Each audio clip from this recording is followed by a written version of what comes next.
morning, everyone.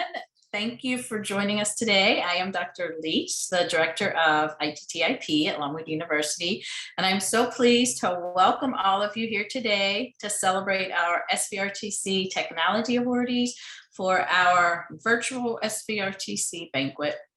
You've had a chance to see the slideshow of some of our awardees as you logged in, and we're going to play that again at the end of the hour as well, so you'll have time with your group to view that some more and have a little more time to read through those. We know that was a little quick. And throughout our program today, we will also learn who has won our 2 competitive awards, and that will be a little later in our program. But right now, I would like to introduce Dr. Lissa Power-Defer, our Interim Dean of the College of Education, Health, and Human Services at Longwood, to open up our program today. Dr. Power-Defer. Turn it over to you. Thank you so much. It's really a pleasure to be here. What a great slideshow that was. You know, it's really good to see folks that are just giving it their all in this incredible time of challenge for K-12 education. The 16th annual award, that is a lot of people in this region who have been recognized for the amazing work they've been doing to support the learning of our students. I especially want to thank Paula for continuing the tradition that we have had this banquet despite COVID. And it's not a banquet, you have to drink your own coffee and have your own snacks where you are, but we still are having that celebration. So thank you, Paula, for you and your team's commitment to this. It was really a joy for me to look at those faces and read the little quick bios. And I hope at the end of this, as you go back through, everybody in your district will be cheering loudly and raucously for the folks from your area who've gotten the award. It is wonderful to see that there are so many folks throughout South Virginia who are so committed to advancing the learning and the technology support for your school district. So thank you and congratulations. Well-deserved awards. Thank you, Dr. Power-Defer. Now, as you know, this is the 3rd year we've had to have a virtual awards ceremony. And each time we've tried to do something a little bit different. And this year we have something special in store for all of you. We have invited 2 individuals in the educational technology field that you thought you would really enjoy, Carl Hooker and Dr. Adam Fioll. As well as their individual endeavors, together they host a podcast called Undisrupted that breaks down the challenges facing technology in schools today. And today they have a special program planned just for us. But before I turn it over to them, a little bit of background about each of them. Carl Hooker has been an educator for over 20 years and has held a variety of positions in multiple districts, from 1st grade teacher to virtualization coordinator. And he's always had one common belief: that kids need, that kids need to drive their own learning. And he realizes the challenges in our current educational institutions and meets them head on. His unique blend of educational background, technical expertise, and humor make him a successful driving force for this change. Dr. Adam Fioll is a former high school science teacher and is currently serving as the Director of Technology and Media Services for Newton County School System in Covington, Georgia. Since he got his first laptop in college, he has been hooked on the amazing things that technology can add to. Very early in his teaching career, Adam began having students create videos and podcasts to explain advanced science concepts. And once Adam saw the impact that technology had on learning in his classroom, he began to share his activities and strategies with his peers. This led to him working as a building instructional technology leader, later as a technology facilitator, and now serving as a Director of Technology and Media Services. So he has been where all of you have been in your divisions. Throughout his professional career, he's worked extensively with Title I urban schools to improve technology integration with economically disadvantaged students. So let's get this show started, and Carl and Adam, take it away from here. Welcome, everybody. How's it going?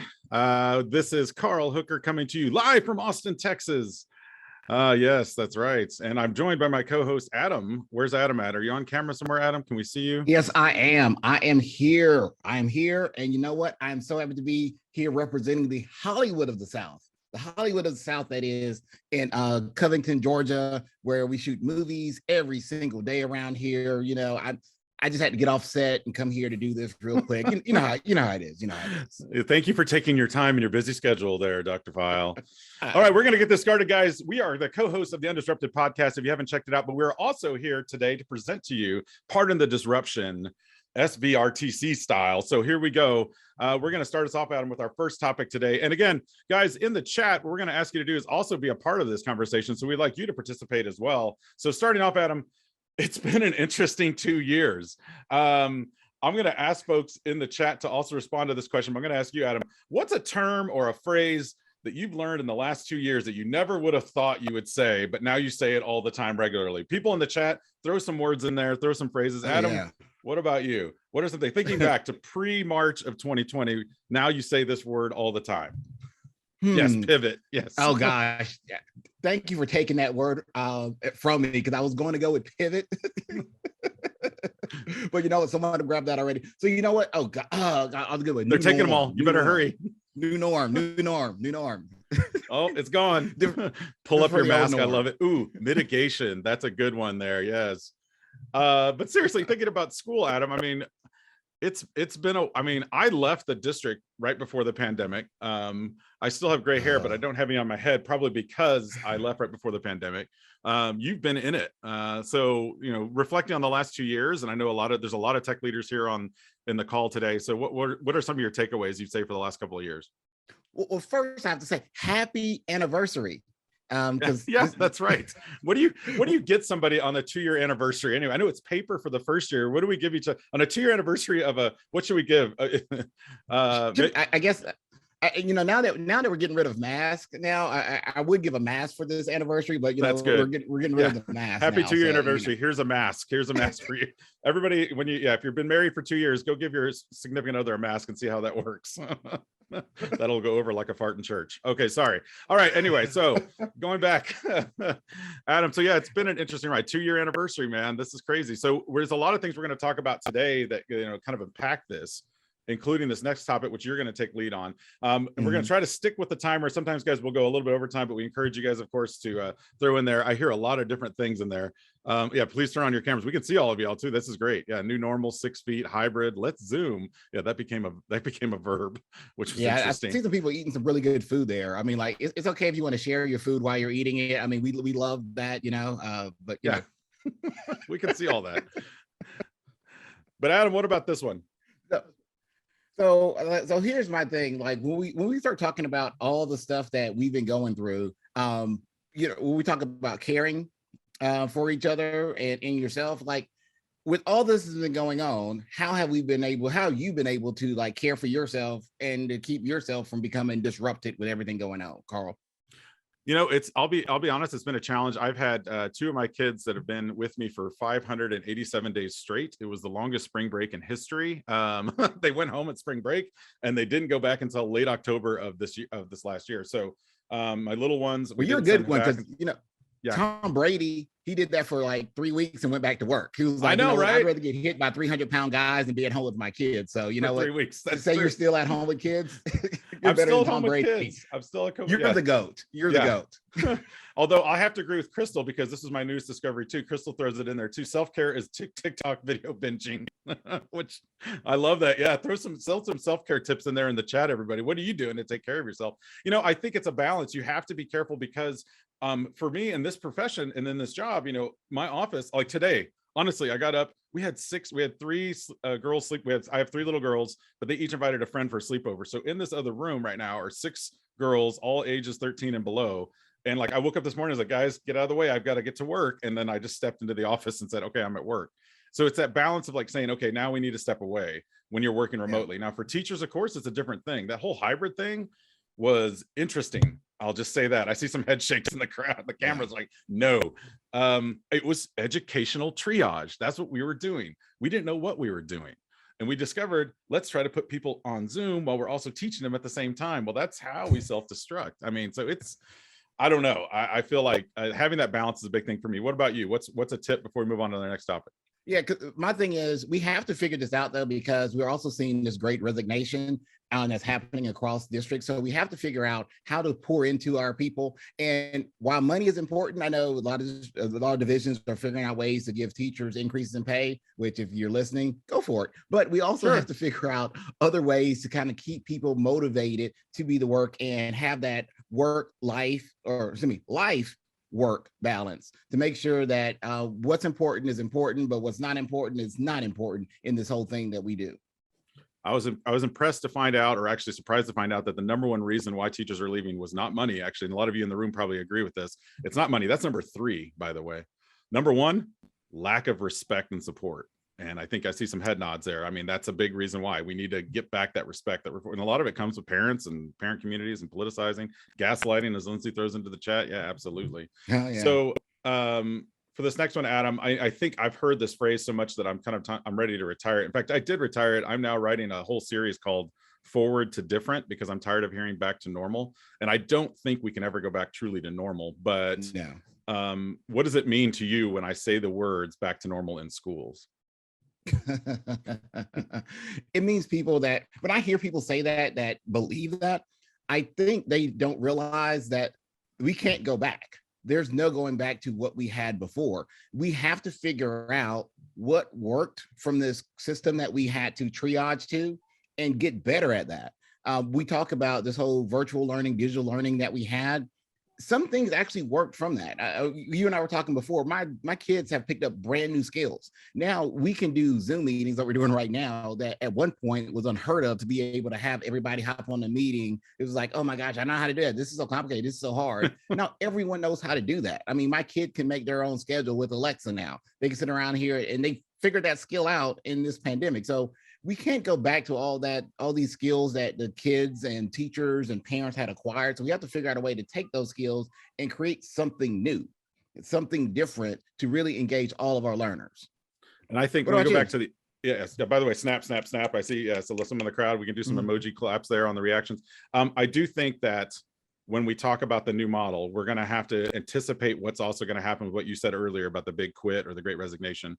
And so one of the things that I've been looking at is like looking at new models of schooling. What's going to happen is schools are going to assume they're going to be able to hire all these people again in August. And when they go to hire, there's not going to be anybody there. And so they're going to have to really scramble. So I'm already working with some schools in different areas, like coming up with new models, including one that's far out there. That's a 4-5, we call it. It's a 4-day work week for teachers, but a 5-day learn week for students. So, and I'm talking a legit 4-day work week. Like you don't have that 5th day as like a planning and you have to go to a PLC meeting. I'm talking, you get the day off, like go do stuff, run your errands like regular people, right? Go to the dentist, go take care of your car. And so it takes a rotation to do it. So we're still working on the model, but think about that. We're going to have to think differently. And that may mean bigger classes, but also maybe it means more project-based student led, which is also good too. You know, and so that kind of takes us to the next thing I want to talk about, which is this change that we're talking about that's not necessarily going to normal, but what skills make a good technology leader? Because we know new skills were acquired, as I mentioned earlier, with teachers, with kids, but what about tech leaders? What are skills of a good, great, amazing tech leader that I'm sure are on this call right now?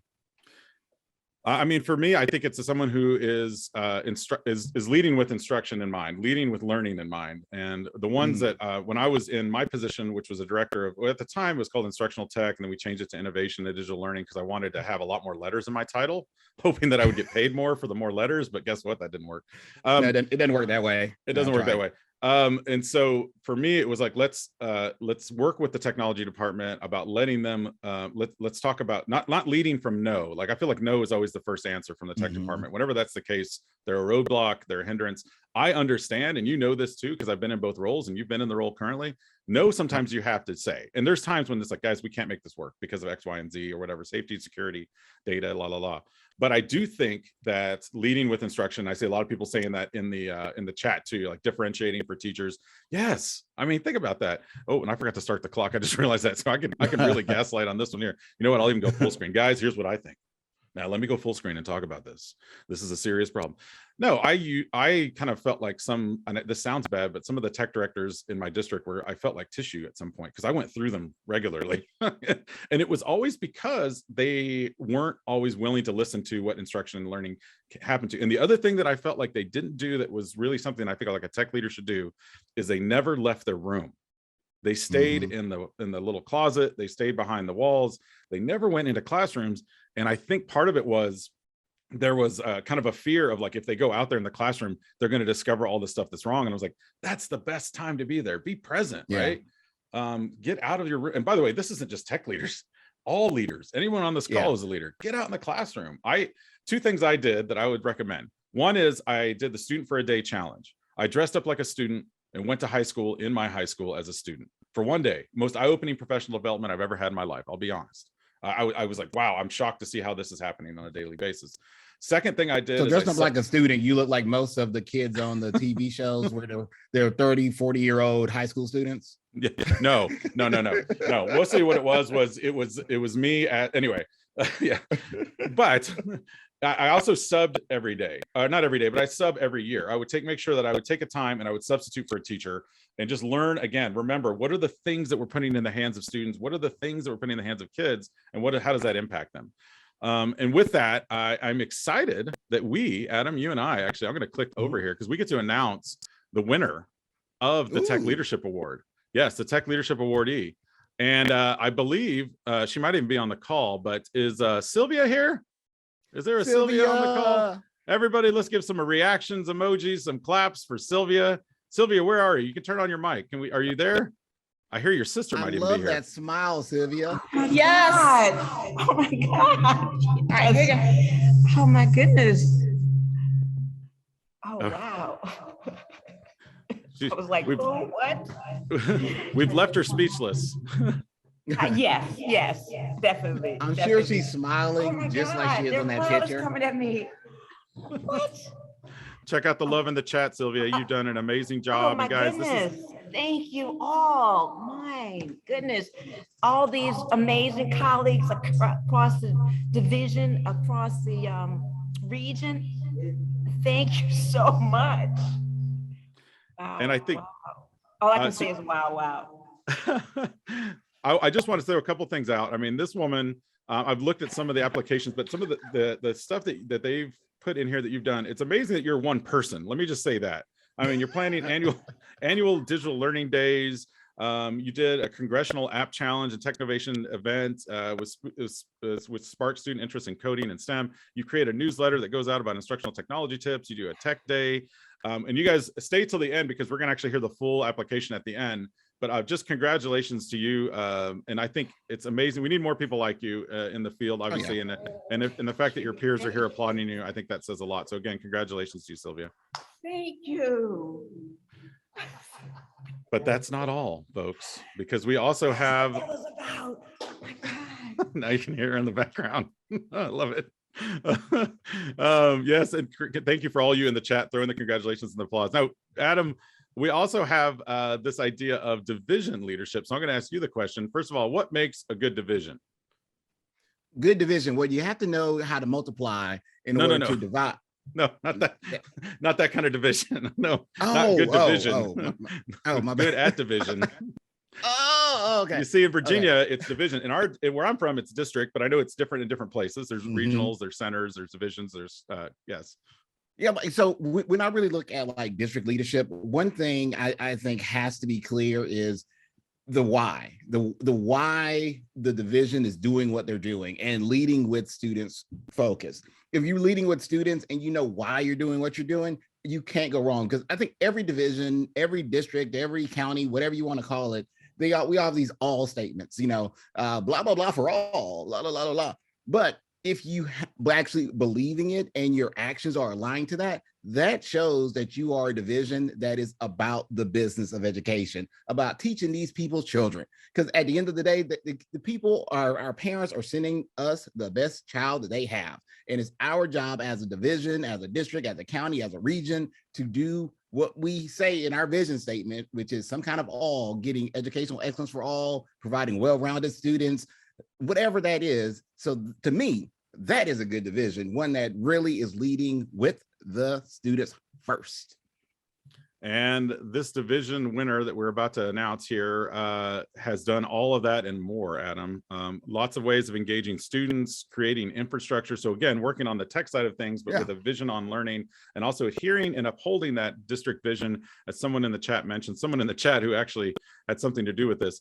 Teacher technology certifications is another big part of it. This district did a lot of, this division, excuse me, did a lot of work getting teachers certified in all those certifications. And without further ado, everybody, I'm excited to announce that Brunswick County Public Schools, everybody, is the division leadership awardee. Do we have someone from Brunswick County on the call? I know Crystal's here. That would be me. Yay. Yay, congratulations. And I think they're all at Thank you so much. We're so excited. I think they're all at Region 8, I believe, right now, too. Yes, so there's a whole we crew also there. have the Region 8 superintendents are here. So our superintendent, Dr. Chrissy Somerville-Majette, should also be on the call underneath the Region 8, as well as some of the other Region 8 superintendents. And then members of the technology department for Brunswick are here as well. So thank you so much. Thank you, SVRTC, Adam and Carl. Thank you so much. We're so excited to accept this award. And we are just truly excited about the great things that are happening in Region 8, not just our school division, but all of the school divisions in Region 8, as well as SVRTC. So thank you, ITTIP, Longwood. We are so excited. Thank you so much. And you guys are doing some amazing things with like badging and everything out there. So I mean, Yes. really getting teachers involved in that whole learning, because it has to be that whole intrinsic motivation to get better at our craft. So thank you once again for all the work that you guys are doing out there. Thank you. All right, well, it's Adam, it's time. This is the hard-hitting, quick part of it. And you guys on the chat, get ready to jump in as well, because we are heading to what we call the rundown, everybody. This is all the latest and greatest news and noise that's out there that Adam and I are going to do our own spin on. And we would love to hear your take as well. Starting with this one, Adam, you saw the Super Bowl, you saw the halftime show. I absolutely loved it. What were your thoughts watching this show? I didn't think I was going to live long enough to see the G-Funk era make it to the halftime show, but then that also lets me know how old I'm getting. Because I know. I was having to explain to my kids. Now that's his name is Dad. I know who Snoop Dogg is. He plays the voice of a cartoon character. I was like, no, he's also a rapper. Come on. Because if you would have told me in 1993 that Snoop Dogg would be doing the halftime show, I would have taken that bet. Yes. And I am a little disappointed. I did want to see Martha Stewart rolling in a 6-4. I did too. Throwing up the West Side. That would have took the halftime show to the next level for me. See Martha Stewart coming in there saying West Side in a 6-4 with hydraulics. That's what I was waiting for. So I'm a little disappointed that I didn't see that. But next time if it's in New York, we got to have Wu-Tang Clan. I mean we're on this roll now. And if we're Miami, we'll do 2 Live Crew. No, we won't do 2 Live Crew. No, sorry. Those of you who know what I'm talking about know what I'm talking about. We're gonna not do that. Oh, but what else happened? So this was one of the crazy things, like during the halftime show. This was like that ad. It was just like a QR code bouncing around the screen, like the old DVD player thing, and it was nothing there. It was just a QR code bouncing.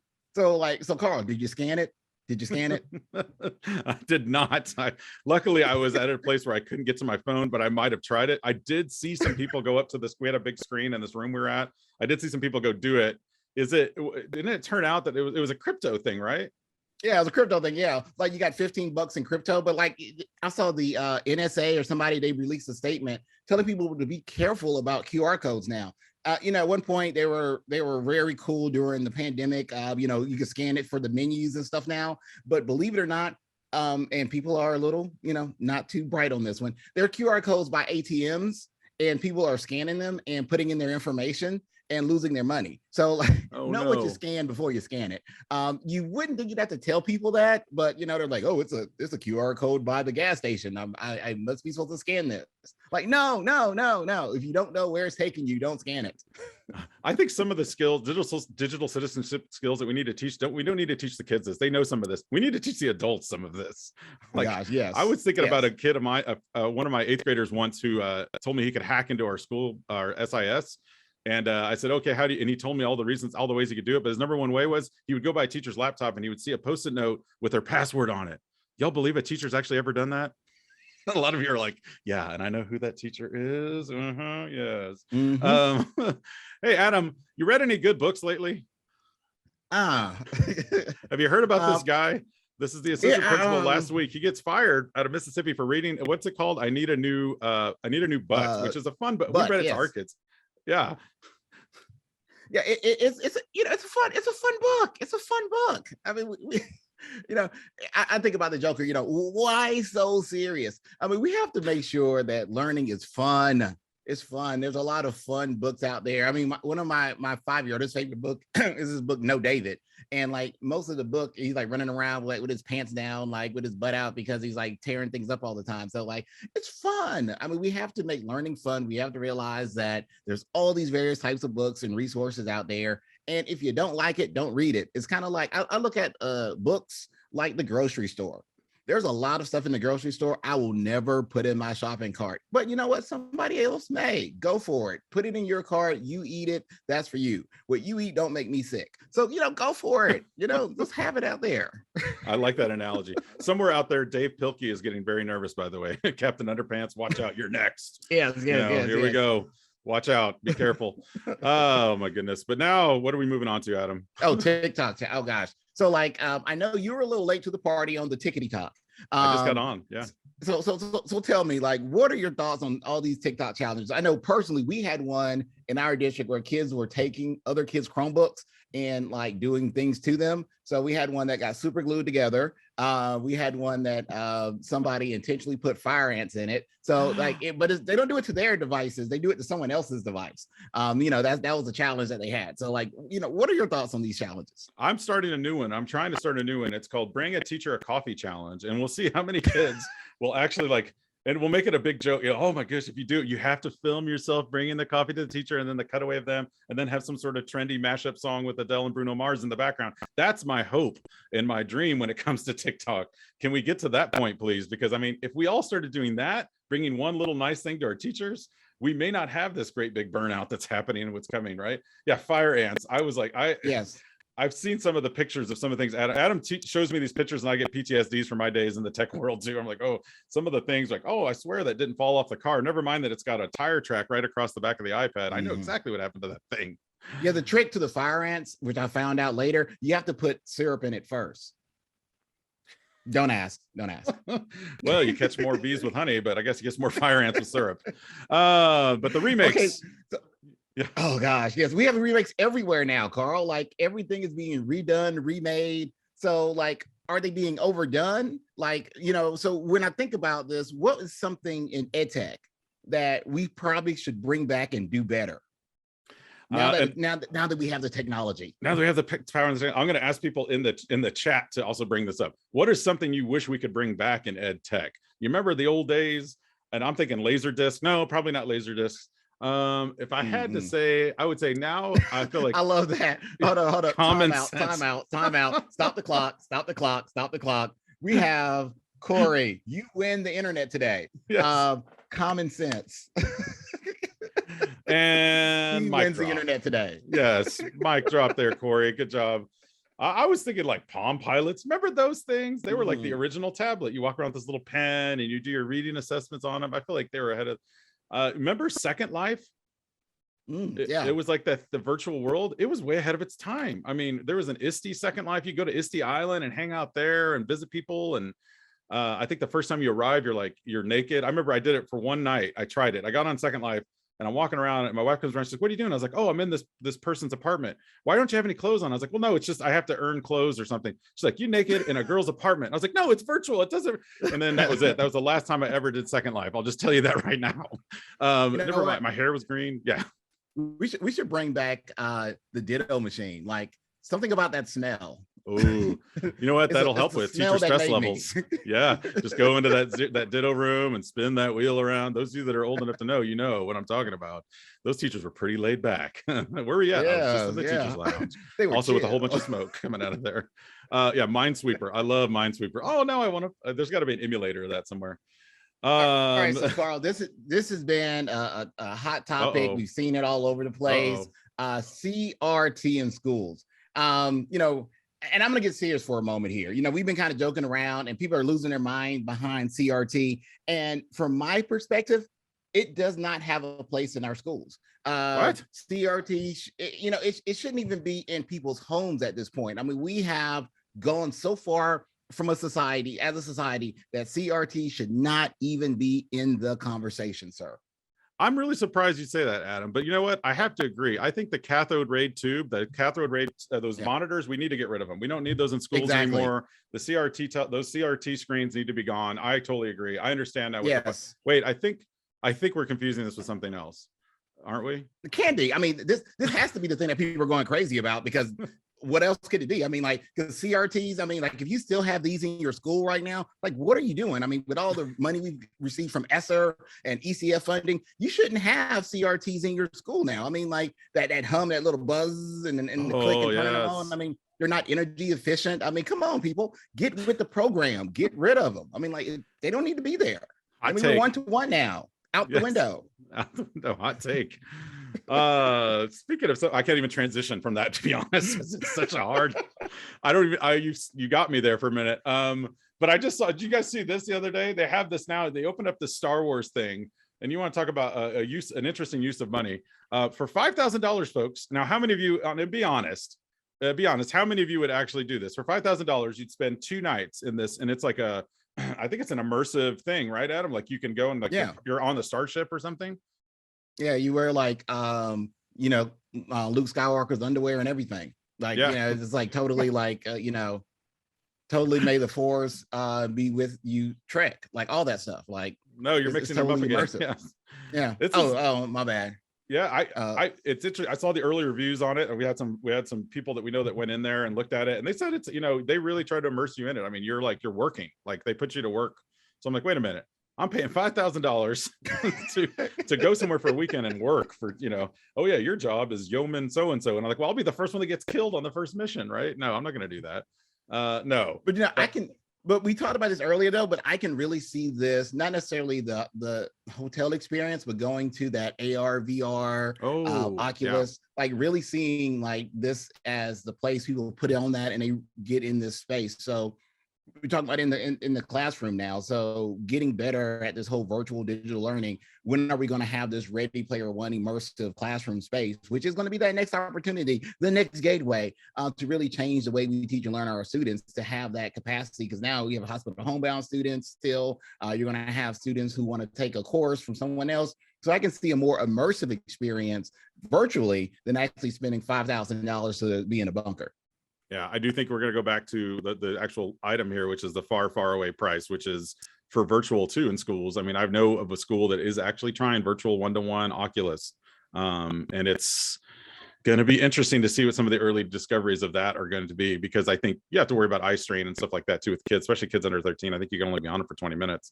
So actually mixing that in or figuring out how to make it more immersive. But I do see what you're saying. Remember Google Glass? That was the thing for like a half a minute. Expensive glasses.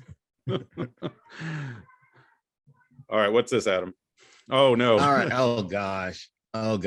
You know, here's the thing about the pandemic. There's always something that just takes off and goes like gangbusters, like Tiger King. Yes. Oh, you cool cats and kittens. How many of you cool cats and kittens gotten on this hell thing Wordle? And then you're just like bragging, like, I got it in 2 moves. I got it in 1 move. It's like, you liar. Somebody gave you the word. And now there are all these spin-off versions of it or whatever. I've seen one for movie titles. Like, there's a sound one, movie characters. Yeah. But the more important question I want to ask the people in the chat that play this game, what's your starting word? Because that's become now a serious like go-to move. People are doing this on first dates. It's like a getting to know you thing. Look at, and all I'm doing is I'm taking notes, by the way, because I'm totally using aisle's a good one because you get to use 3 vowels. Yes, exactly. There's some good ones popping up into the chat. I think there's going to be a personality test. I could see whole workshops developed about what your starting word is and what that means about you as a person. I love that Tracy's is just shame. What does that say about Tracy? It's shame. No, I do think I've seen some parallels and some additions of this in the classroom too, which is kind of neat. I've seen some whole group exploration of this. I've seen some people posting online where it's like, we're going to have our kids kind of come up with the word to say, the kids design it. And so what's kind of neat about this is I feel like it has an easy educational spin, a little bit harder with something like Tiger King, but Yeah. You know what my starting word is, Carl? what's that? I'll tell you, here's the best word to use. It's a secret. Uh-oh. Pivot. No, you said it. You said it. All right, Adam, we got to bring it up because everybody's talking about it. Here we go. Is it time to go back to virtual conferences just because we can't afford to go anywhere now? Is that the big thing? Everyone's gonna. I don't want to make light of this because I know it's a real problem, but the gas thing is kind of interesting. Yeah, you know what though? I can't say that is one good thing though about the being able to have the virtual conference, not having to spend the money on gasoline because this stuff's expensive. Like if you try to get flight tickets recently, the impact is there as well. So, but it is also this amazing how something as simple as gas prices has also affected or impacted teaching and learning. Because like I said, like in my bio, I've worked with Title I schools. And so we actually run into issues where some parents aren't participating at things of their kids because they don't have the money for gas. Yep. So kids are doing after school programs or games and they can't drive there. So we're looking at doing more ways to stream more things after hours. So making sure we can stream all of our sporting events, even at our various fields. If we're doing 4-H or all these other things, can we stream those things to our parents who want to attend, but just don't have the resources to drive there? So, really looking at ways to, like I said earlier, we got a lot of good things from the pandemic. So let's take some of those lessons learned and things that we learned and really expand on those, because we're going to have a gas crisis. We're going to have unfortunately, something else happens. We have to figure out ways to take the good and make it better, make it great. But I wish we were all in one space together because, I miss you, my brother. But you know what? It's always good when we can get together with great educators across the country, especially in the great state of Virginia. Yes. We love our Virginia friends, guys. And that brings us to the end. Coming next, yes, we do. We're going to kick it back over to Dr. Leach here in just a second, guys. Thank you so much for all the work that all of you do. I know this is March. This is it. We are in the middle, the thick of it. I remember teaching at this time of the year. It's like, oh my goodness, can I make it? I'm starting to cross the X's off the dates of the calendar to make it to the end of the summer. You guys are amazing, and just learning a little bit about your organization and some of the great things you're doing and how you're supporting teachers and educators and instructional coaches and leadership. I think it's great. We need more like this out there. So kudos to you. SVRTC. Yes. Now, Carl, before you do that, so we were there for VISTI. VISTI, yeah. So it's, you have the acronym, but you can say it. You can say VISTI, you have ISTI, Right, how do you say this one? Because I was down in everything that are like VETSI. So how do you say this one? Go for it. Dr. Leach, how do you say it? I don't know. I thought you were going to try it, Carl. We say SVRTC. Okay, so it's not Svirtsky. It's not Svirtsky. Not Svirtsky.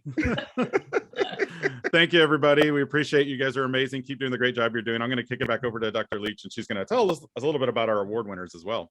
All right. Thank you so much, Adam and Carl. That was wonderful. Give you a big round of applause. You are amazing. Thank you. Thank you. So as Carl said, we wanted to share a little bit more about the accomplishments of our 2 competitive awards. So let's go back to Sylvia Hicks, winning the Technology Leadership Award. She's from Amelia County, and a little bit about what she has been doing. She is their fearless instructional technology leader with a successful first-year implementation of various technologies tools, including Schoology, Dreambox, Lexia, and Fast Forward that has just been in this past year. Her leadership with regards to new technology initiatives cannot be overstated. She has had the foresight to help build technology leadership within the school division through the creation of the Teacher Technology Leadership Team, which consists of a group of 7 teachers who have achieved either Google certification or have demonstrated exemplary use of Schoology. She has a monthly newsletter to all teachers focused on instructional technology tips to help them improve their instruction. And all staff look forward to this newsletter where the technology news and integration highlights and innovative ways to use technology is included. Her dedication to promoting opportunities for students to participate in programs like BLAST, which is Building Leaders for Advancing Science and Technology, the Congressional App Challenge, and Technovation. All of these have helped spark students' interest in coding and STEM. And she's dedicated her time to making the annual Digital Learning Day a day of celebration by having cake provided to each school, organizing a video of the superintendents, announcing the winners, for instance, this banquet, and highlighting all the technology learning in the division. She also serves on community technology groups like VISTI and Gray Tech, and even outside of education, she shares her technology experience in community organizations such as her church and the Russell Grove Association.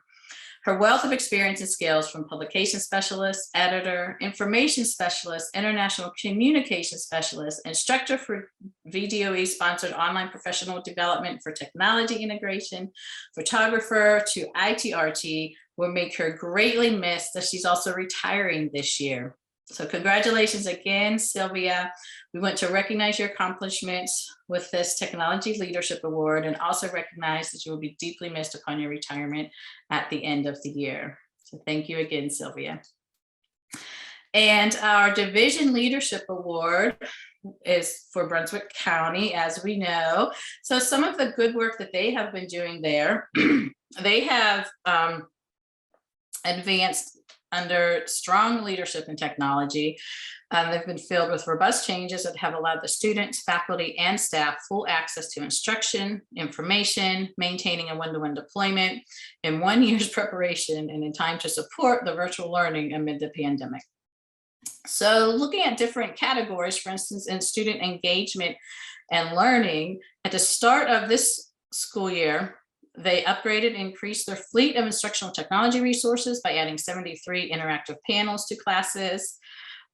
They continue to maintain the support of over 940 at-home mobile hotspots from carriers such as Verizon and Sprint T-Mobile, something I know a lot of you are all doing. In recognition of Digital Citizenship Week, the division ITRTs facilitated lessons with elementary and secondary students on the importance of online safety. And if we look at infrastructure, they have implemented a two-factor authentication for several platforms as they work to increase the level of security for the organization. And the network administrator and technical support coordinator have worked with several employees to provide assistance in this to make sure everyone is on board. And professional growth and opportunities, they've started a new successful implementation of the digital badge series. Employees can earn these badges through meeting one or more of various requirements like increased digital presence or recognition from a coworker or colleague. And with so many resources, they wanted to ensure that their teachers gain proficiency in the resources and provide even greater learning opportunities and experience. And they have a new initiative, the newest initiative called Let's Get Certified. And so as a Google certified trainer, Adobe creative educator, and Clever administrator, they have provided sessions and Tech Tuesdays for teachers to become certified in those areas. And they also have a new communication system providing opt-in text messages in addition to phone and email messages via school messenger. And so as you can see, a lot of great things have been going on in Brunswick County over the past year. And we'd like to congratulate Brunswick County once again as the recipient of the 2022 SVRTC Division Leadership Award. So congratulations to Brunswick. And before we close here, I have a couple acknowledgements I'd like to make. First of all, I want to thank Corey Sowers from Danville City. She put together our presentation and is on our awards committee. So thank you, Corey. Dr. Liz Jamerson is our SVRTC chair and keeps us moving each month. And we thank you for all of your work and dedication to SVRTC over the years. And Stephanie Playton, our STEM specialist at ITTIP, she has been doing all of the behind the scenes work here today, as well as putting together all of the awards and whatnot, and really picking up a lot of slack since Barbara Scott has left in January onto other endeavors. So with that concludes our SVRTC Awards Banquet today. I hope that you enjoyed what we were able to put together. We wanted to do something a little bit different and hopefully get a little bit of some levity and laughter here during your day. But most of all, I want to extend our appreciation and thank you for everything that you do, your dedication to your students, to your schools. It does not go unnoticed, and it's important that we recognize all of the work that you all do, and we appreciate it.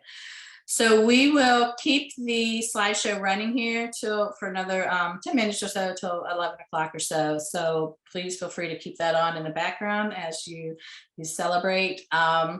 And that's all we have for today. So thank you and congratulations.